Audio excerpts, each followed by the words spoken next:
Anem a parlar de la baixada del Pajarito. Ens hem volgut adelantar al Carnestoltes d'enguany, al Carnaval d'aquí de Tarragona, perquè jo ara, per estar una mica més còmode, si no us sembla malament, me vaig al meu seient i comencem l'entrevista, més o menys rigorosa.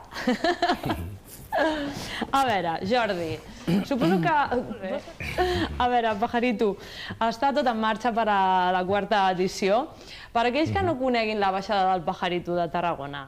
I dit això, ja no solament és una baixada de carretons disfressats, sinó que engloba moltes més altres perquès i quès, com per exemple dinamitzar la participació del ciutadà, recuperar un joc, oferint aquesta relectura que t'he dit. Aquesta pregunta li voldria fer al Quim.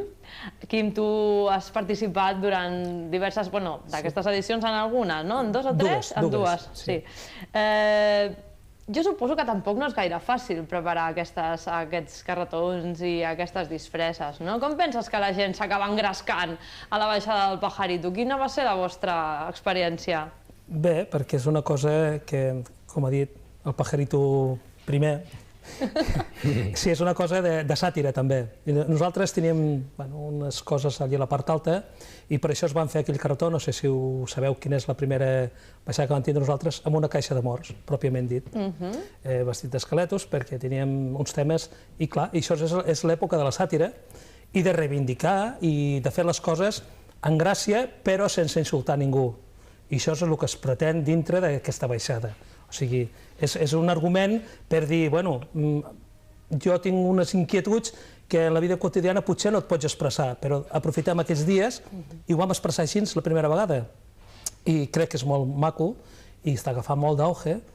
I si vols te puc dir ja també la segona vegada quan vam baixar, així com la primera vegada vam fer referència de la llei de barris, aprofito per fer una miqueta d'esment d'això, que al final s'ha aconseguit, encantats, veus? Ens va valdre la plataforma aquesta i la segona vegada que va ser l'any passat vam també tocar el tema del pàrquing del Ferrari. Tenim unes imatges que llàstima que no les podem presentar, però el bonic és la participació que hi ha, el bon ambient, i jo que sí li agraeixo al Jordi que hagi tingut aquesta inquietud i jo sempre que puc col·laboro. Aquest any a veure si tenim sort i podem fer-ho, però el temps ens està agafant una miqueta.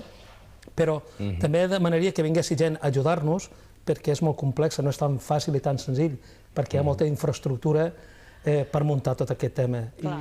Escolta'm, si us sembla, ens han portat, la colla Pajarito ens ha portat un vídeo promocional, no el podrem veure sencer perquè la televisió és així, però sí que anem a veure uns quants segons. Endavant amb aquest vídeo de la baixada del Pajarito 2009.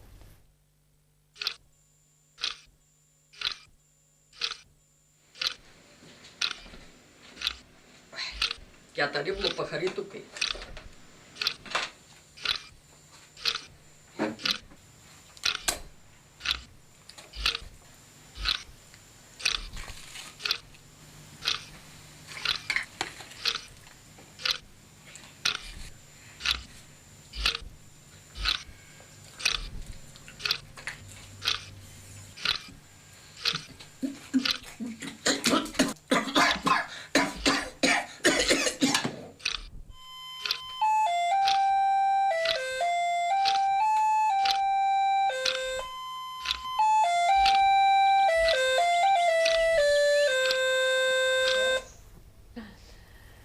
Bueno, ja veurem en un altre moment com acaba. En tot cas, això ho penjareu a la vostra web? Sí, això ho penjarem al web, collapajarito.org.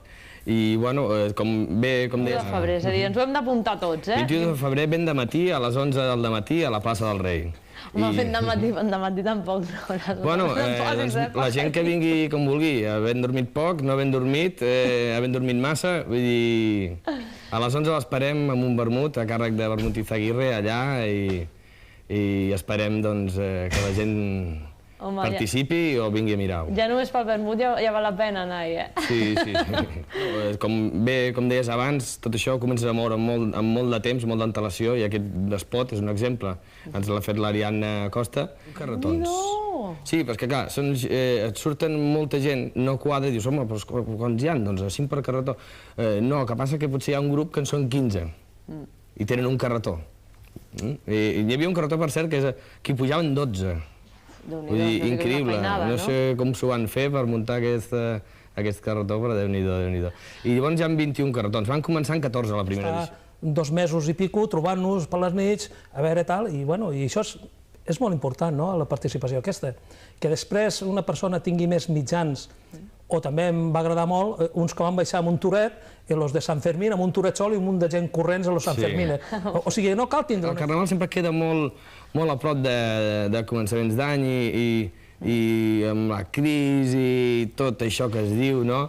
La gent està més adormida que mai, Vaja, això m'ho sembla a mi.